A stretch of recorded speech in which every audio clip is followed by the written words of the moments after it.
Welcome to the Altitude Show, everybody. This is Elevation Journal number 6. I've been out the last week in Hawaii, which I'd love to talk about here in a minute. But first, I'm happy to be here. Really feeling really good today. And this is the 50th episode of the Altitude Show.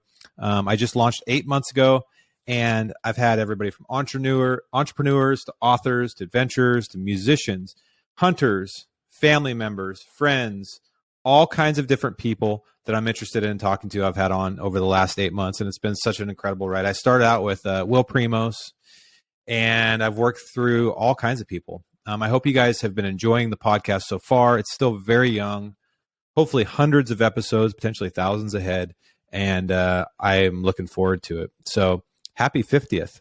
With that said, because it's the 50th episode, I'm doing a ginormous giveaway.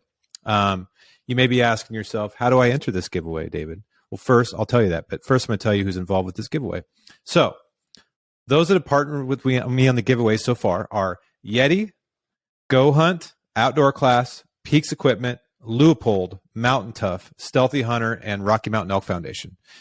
A lot of brands are partnered on this giveaway. It's going to be really big. I will be... the giveaway will go for 2 weeks from today. So basically from here until March, I believe 20th at 5 p.m. Pacific time. To enter the giveaway, so basically what I'm going to be doing is each one of those brands will either have probably 1 to 3 products per brand that they're going to be giving away. And for each individual product, I will be drawing one person. So there'll be lots of winners in this giveaway. To enter, all you have to do is 2 things. Number 1 is subscribe to the YouTube channel, The Altitude Show Podcast with Dave Brinker. Look it up on YouTube, The Altitude Show Podcast. Subscribe to the channel. So that's number 1. Number 2, you have to comment on this video. So this is Elevation Journal number 6. It will be labeled as so on the YouTube channel. Comment below. Doesn't matter what you say. You can say whatever you want. Just be nice, okay? Say whatever you want, and that counts. So if you subscribe and you comment on this video, you are entered into the giveaway, and you could be one of the, I don't even know how many winners there's going to be. There's going to be quite a few, probably like 10. So odds are high. If you're an outdoors person, all these brands have something to do with the outdoors and or hunting. And I'm very proud. So again, it's Yeti, Gohunt, Outdoor Class, PEAX Equipment, Leupold, Mountain Tough, Stealthy Hunter, and Rocky Mountain Elk Foundation. So really excited about this and stoked about the 50th episode. So you have 2 weeks from when this episode launches to comment on this video and subscribe to the YouTube channel. It's only 2 things you got to do. All right. So with that said, I look forward to drawing those names, and I'll be reminding you guys over the next couple weeks as well. But I wouldn't wait. I'd do it now. So this week, I launched the episode with Mark Livesey, and that is currently uploaded to all the platforms. You can check it out. Mark is a good friend of mine. He also is the owner of Treeline Academy, which is an e-scouting platform. E-scouting meaning scouting for hunting online, obviously. He's like the master, the wizard of this. He's discovered so many things that I wish I would have known about 10 years ago, 20 years ago. But here we are, and we're all still learning. So Mark is not just that, though.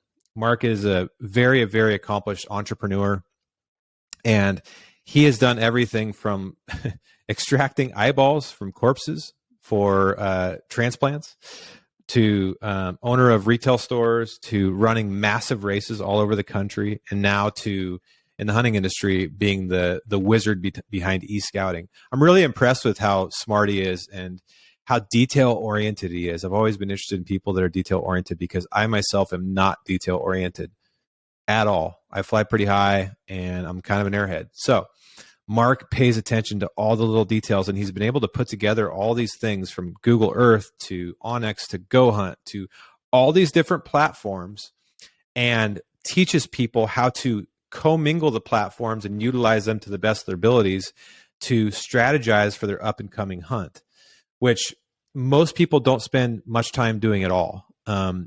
Most of us shoot our bows, and we jog or lift weights, and we apply for tags, and we research odds, and we research trophy potential, and all these different things.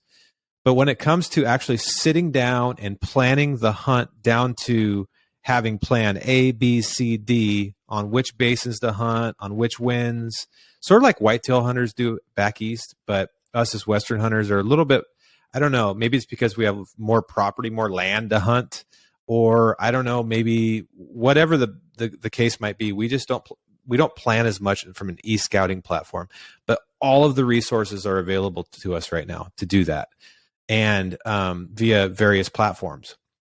So Mark is the master of that, and I appreciate that. But also just his entrepreneurial spirit inspires me. So we spent probably half the conversation just kind of on his backstory and his entrepreneurship, and also his time working, like I said, like extracting eyeballs from cadavers, or cadavers.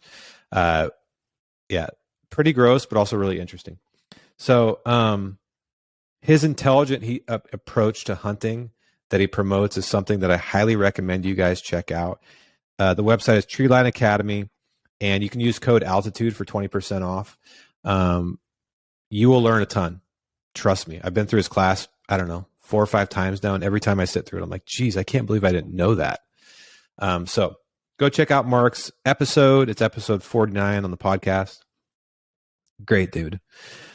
So I just returned from Hawaii, and Hawaii is a place that is very special to me. I was blessed. I've never been to Disneyland in my life. I haven't been to a lot of the places that people have been, but when I was young, my parents saved their money and took me to Hawaii. And so it's become really special to me. Not only that, my grandfather, which we've talked about in previous podcasts, was there during the Pearl Harbor invasion. I got engaged in Hawaii. I got married in Hawaii. At least 2 of my kids were conceived in Hawaii. Don't tell them that because they're not old enough yet to know that, but that's probably the case. I lost my wedding ring years later in Hawaii. A couple of years later, my wife lost her wedding ring in Hawaii. I decided to leave Sitka in Hawaii. A lot of big things have happened to me there. It's a very spiritual, special place. And I've never found anywhere outside of my hunting realm in the mountains that re-energizes my soul and gives me clarity like I have the Hawaiian Islands. It's not for everybody, but I personally love it. And then on top of that, it has some of the best bow hunting in the world. Shh, don't tell anybody, but it does. And I enjoy taking advantage of that. And the meat from these deer is just candy. It's unbelievable. So we spent 5 days out there this week, which is too short. Usually my rule with Hawaii is I will not go for under 10 days. Because by day 5, you're just kind of getting into the island style. You're like taking it easy. You're like chill. It takes a few days to get the buzz of like the everyday grind and kind of get rid of it. But this is the time we had allotted for this. I took my son, my dad, and my brother.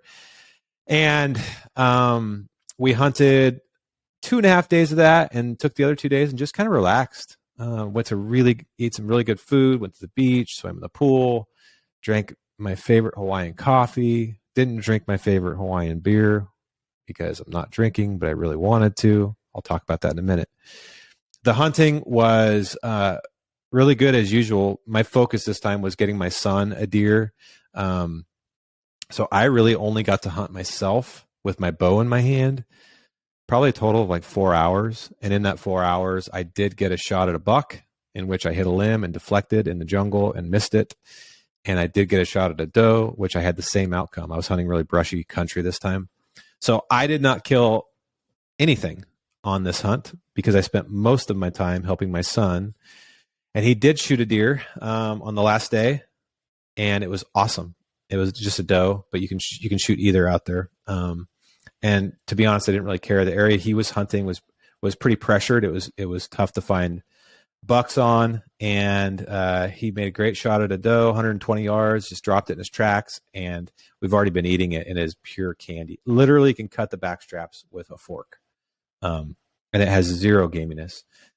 I'm already planning my next trip out, and I don't know if my wife's going to be super happy with me, but I'm going to do it because it's really addicting, and I love it. Someday, I'm going to hopefully have the means to kind of spend the winter there. That's my goal in life. My wife and I want to spend the winters there after Christmas all the way till about May 1st, so we can miss the worst part of the winter on the West Coast, hunt deer, surf, and drink my favorite coffee and maybe a beer at some point in my life, maybe. So it was an amazing trip. I'll be sharing some stuff from it. I filmed the whole thing. I might even put out a video of the trip. We will see. So, on the physical side this week, because remember on these elevation podcasts, I try to keep you guys up on my physical and mental health and things I'm learning along the way as I'm trying to improve myself, and hopefully you guys can take some value from it. When I was out there, one thing I noticed, I have this Apple Watch, and I really watch my sleep patterns and my calories and my heart and all the health stuff because I think it's fascinating. Anyways, what I noticed is I wasn't doing my normal workouts out there because we were out hiking all day, every day, or at least half the time. And you're burning a ton of calories. It's hot, sweating, and it's actually not easy hiking. It's not terrible, but you do get a workout. It's pretty interesting. Anyways, what I noticed on my tracker was I was actually burning more calories just hiking on in the morning and the evening than I would on a normal day working at my office and then doing a 1 hour workout. Which I found pretty fascinating because my workouts are really hard. So my learning from that is not that I need to stop working out, but I do need to add more walks, more hikes into my regiment because it's really good for you. We forget that, the reason we have to work out so much is probably because we just don't move our bodies as much as we did for thousands of years, which was basically walking and running, mostly walking. So I'm going to start trying to take a walk every day or a hike in addition to my workouts and my biking, which I've been doing, because I think it's really good for you and it feels good. So I just did that today. My first walk of the week was today at lunch. I'm going to try to do it after lunch when I'm crashing because I usually get tired. On the mental side, like I said, I did not break in Hawaii. I did not drink.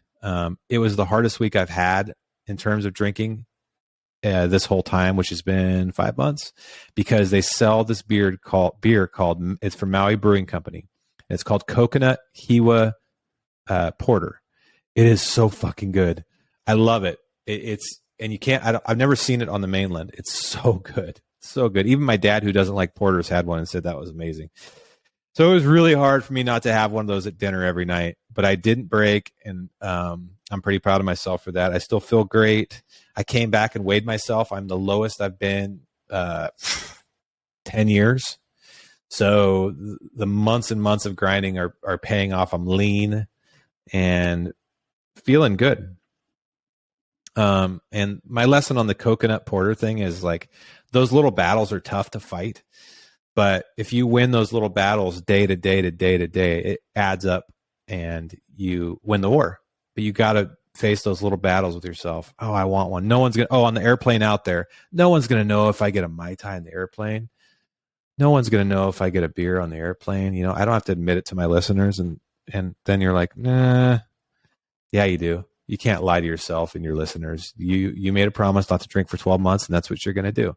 So you win these little battles and it gives you confidence. So anyways, it was an amazing trip. It's going to be an awesome week. I have a couple really good interviews this week. One with an amazing bow hunter and entrepreneur, Alan Bolin. Another with South Cox, who is the owner of Stalker Stick Bows. So look out for those coming out. And with that, lastly, go comment on this video and subscribe to the YouTube channel and get involved in this giveaway.